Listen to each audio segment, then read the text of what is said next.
میں نے آپ کو کل کچھ سمجھایا تھا کہ قرآن جو ہے یہ کتابی شکل میں ہمارے پاس نہیں آیا، کتابی شکل میں لوح محفوظ میں ہے، ہمیں سنایا گیا ہے قرآن، اور رسول صلی اللہ علیہ وسلم کے ذہن میں اور ان کے دل میں علی قلبک لتکون من المؤمنین، سورۃ الشعراء کی آیات ہے، نزل بہ الروح الامین علی قلبک، روح الامین یعنی جبریل علیہ السلام نے آپ کے دل پر قرآن اتارا ہے. تو قرآن کی آیت کہاں جائے گی، کہاں فٹ آئے گی، یہ سب ان کے دل میں معاملہ ہو رہا ہے اور وہ سنا رہے ہیں. ٹھیک ہے نا. سورہ آل عمران میں عیسیٰ علیہ السلام کے بارے میں بڑی عجیب بات کی گئی ہے. ان کے بارے میں کہا گیا ہے ان مثل عیسیٰ عند اللہ کمثل آدم خلقہ من تراب ثم قال له کن فیکون. عیسیٰ علیہ السلام کی مثال اللہ تعالیٰ کے ہاں ایسی ہی ہے جیسی آدم کی. اب ذرا سنیں، بات سمجھ میں آتی ہے کیونکہ خلقہ من تراب. دیکھو اگر عیسیٰ کی بات سمجھ نہیں آتی کہ ایک ماں سے بچہ کیسا پیدا ہو گیا بغیر باپ کے، تو پھر آدم کی بات تو بالکل ہی سمجھ نہیں آنی چاہیے، نہ باپ ہے نہ ماں ہے، وہ تو دگنا مسئلہ ہے. یہاں تم اس مسئلے میں پڑے ہو کہ صرف ماں سے کیسے پیدا ہو گیا، وہاں تو نہ ماں تھی نہ باپ تھا. تو اسی طرح کی مثال ہے، لیکن اس میں ذرا اور گہرائی میں جائیے. عیسیٰ علیہ السلام کا ذکر جب آیا ہے اس آیت میں جو ذکر آیا ہے، اس سے پہلے 6 دفعہ ذکر آ چکا ہے عیسیٰ علیہ السلام کا قرآن میں. اگر آپ قرآن کو شروع سے پڑھیں اب تک، اس آیت تک، آل عمران کی آیت تک، عیسیٰ علیہ السلام کتنی دفعہ ذکر ہے ان کا؟ 6 مرتبہ. آدم علیہ السلام کا ذکر کتنی مرتبہ آ چکا ہے؟ 6 مرتبہ. یعنی اللہ تعالیٰ کے ہاں عیسیٰ کی مثال آدم ہی کی طرح ہے، یہاں تک کہ عیسیٰ کی مثال بھی 6 دفعہ دی گئی ہے اور آدم کی بھی 6 دفعہ. اور اس کے بعد باقی قرآن میں عیسیٰ علیہ السلام کی مثال 18 مرتبہ مزید دی گئی ہے، اور اس کے بعد قرآن میں آدم علیہ السلام کا ذکر 18 مرتبہ مزید بعد میں ہے. مکمل 25 مرتبہ عیسیٰ اور مکمل 25 مرتبہ آدم علیہ السلام، اور درمیانی آیت 6 اس طرف 18 اس طرف، اور کہا گیا اللہ تعالیٰ کے ہاں عیسیٰ کی مثال آدم ہی کی جیسی ہے.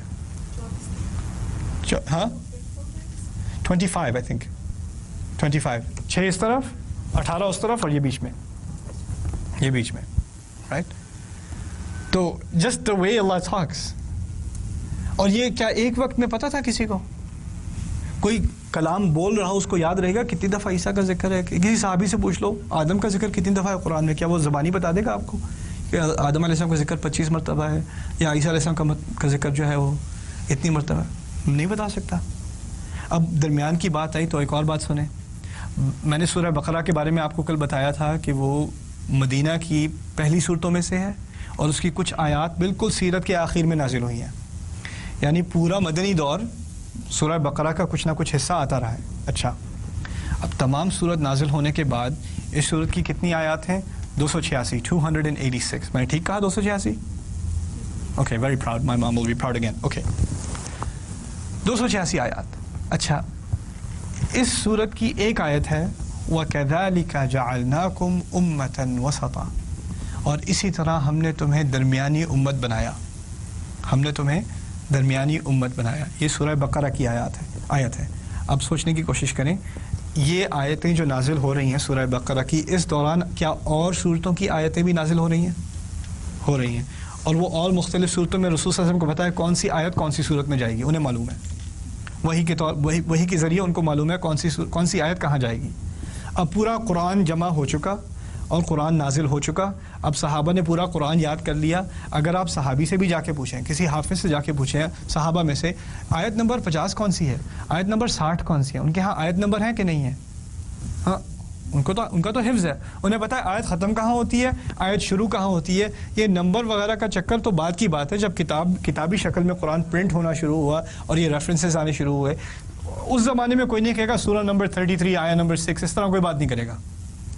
وہ یاد نہیں سورہ احزاب کی آیت، اس طرح بات کریں گے وہ، سمجھ لیں نا.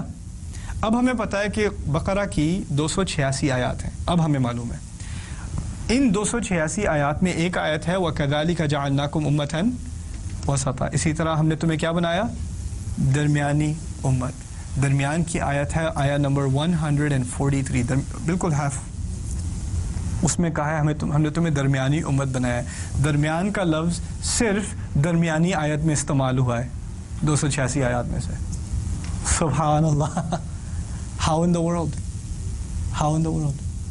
اور یہ بھی نہیں کہ کسی نے دعویٰ کیا دیکھو تو صحیح ہے، دیکھو کہاں درمیان میں آیا یہ بھی نہیں. اب سے کیونکہ درمیان کی اور بیلنس کی بات ہو رہی ہے، 2-3 منٹ رہ گئے. ایک اور آخری مثال آپ کو دے دوں الفاظ کی. اللہ تعالیٰ سورہ مدثر فکبر وربک فکبر وثیابک فطہر۔ ربک فکبر کے معنی اب صرف اپنے رب کی بڑائی بیان کرو، اور صرف اپنے رب کی بڑائی بیان کرو۔ آیت کا پہلا حرف ہے وا۔ وا کے عربی میں تقریباً 19 فائدے ہیں، یعنی 19 وجہوں سے استعمال ہوتا ہے۔ ان میں سے ایک وجہ ہے اینڈ یا اور، جسے اردو میں کہتے ہیں اور۔ اس کے اور معنی بھی ہیں۔ واو الاستئناف بھی کہتے ہیں۔ واو الاستئناف اس وقت استعمال ہوتا ہے جب آپ نے نیا جملہ شروع کرنا ہو۔ انگلش میں جب نیا جملہ شروع کرتے ہیں تو کیپٹل لیٹر استعمال کرتے ہیں نا۔ پرانی عربی میں واو کا مقصد یہ بھی تھا کہ نہ صرف اینڈ ہو بلکہ نئے جملے کی ایک علامت ہے کہ واو استعمال ہو رہا ہے، اسے واو الاستئناف کہتے ہیں۔ اچھا، واو الاستئناف کو چھوڑ کے باقی آیت رہ گئی ربک فکبر۔ اب صرف اپنے رب کی بڑائی بیان کرو۔ پہلا حرف ربک میں را ہے، ربک۔ آخری حرف غور سے سننا، ربک فکبر۔ آخری حرف کیا ہے؟ شروع میں رے ہے، آخر میں رے ہے، سنائی دیا؟ اب دوسرا حرف سننا، ربک۔ دوسرا حرف کیا ہے؟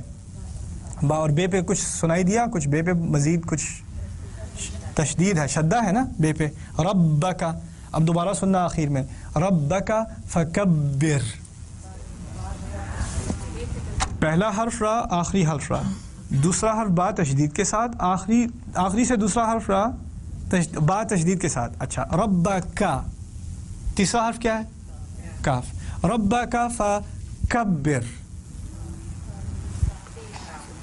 ربک فکبر۔ تیسرا حرف کاف ہے، آخر سے تیسرا حرف کون سا ہے؟ کاف ہے، پھر درمیان میں فا ہے۔ ربک فکبر، صرف اپنے رب کی بڑائی بیان کرو۔ آپ مجھے یہ بتائیں کہ اگر کسی نے جملہ لکھنا ہو کسی بھی زبان میں جو شروع سے آخر تک بیلنس ہو، یعنی اس کا عکس ہو، یہی الفاظ پہلا حرف آخری حرف ایک ہو، دوسرا اور دوسرا سیکنڈ لاسٹ، تیسرا اور تھرڈ لاسٹ ایک ہو، اس طرح کا جملہ ہو، اگر آپ اس طرح کا جملہ بنا بھی سکیں تو لکھنا تو پڑے گا نا، لکھنا تو پڑے گا۔ اور اگر بولنا بھی ہو تو ایک دفعہ میں بول کے نکل آئے گا کہ بار بار سوچنا پڑے گا؟ بار بار تو سوچنا پڑے گا۔ اور اگر آپ بنا بھی لیں اس طرح کا جملہ تو دو مسئلے ہوتے ہیں جملے میں۔ ایک ہوتا ہے جملے کی آواز، اس کے حروف، دوسرا مسئلہ ہوتا ہے جملے کے معنی۔ تو اگر آپ کا سارا زور سپیلنگ پر ہے تو کیا چیز کمپرومائز ہو گئی؟ معنی تو کمپرومائز ہو گیا۔ آپ معنی کنٹرول نہیں کر سکتے کیونکہ آپ کا سارا مسئلہ اب سپیلنگ ہو چکا ہے۔ قرآن کی خوبصورت آیت ہے، صرف اپنے رب کی بڑائی بیان کر۔ اس کے معنی ہیں، اس کے معنی ہیں، اور معنی کے ساتھ ہی تقریباً پورا بیلنس ہے۔ سبحان اللہ۔ اور یہ بھی کتنی دفعہ میں، اس میں کوئی ایڈیٹوریل پروسیس ہے کہ ایک دفعہ کہا نہیں چھوڑو اس آیت کو ایسے کر دو، یہاں ڈال دو، پھر یہ بہتر نکلے گا، پھر بیلنس ہو جائے گا، اس طرح کا کوئی مسئلہ ہے؟ آیت ایک دفعہ کہی گئی، یاد کی گئی، سنائی گئی، ذکر کیا گیا، یہاں تک کہ رسول نے خود صلی اللہ علیہ وسلم کبھی اس بات کا ذکر نہیں کیا کہ دیکھو را کو شروع میں اور رے کو آخر میں، با کو اس کے بعد، با کو آخر میں، دیکھو یہ سب کو وہ تو کہہ بھی نہیں سکتے تھے۔ وما کنت تتلو من قبلہ من کتاب، وہ تو پڑھتے ہی نہیں کتاب، انہیں تو رے، را اور با اور کاف ان حروف کا تو انہیں علم بھی نہیں آتا، ان کو ان چیز کا علم بھی نہیں دیا، انہیں تو صرف وہی سے قرآن پڑھنا سکھایا گیا ہے علیہ الصلوۃ والسلام۔ اور اب آ کے ہم اس دور میں یہی قرآن پڑھ رہے ہیں اور ایسی ایسی باتیں نکلتی ہیں کہ انسان حیران رہ جاتا ہے۔ یہ الفاظ اللہ تعالیٰ کے ہو سکتے ہیں، یہ انسان کی قدرت میں نہیں ہے اس طرح کی بات کرنا، تو یہ کچھ تھوڑی سی مثالیں تھیں آج کے لیے انشاءاللہ تعالی۔ اب کل جو now the exciting stuff begins بإذن اللہ۔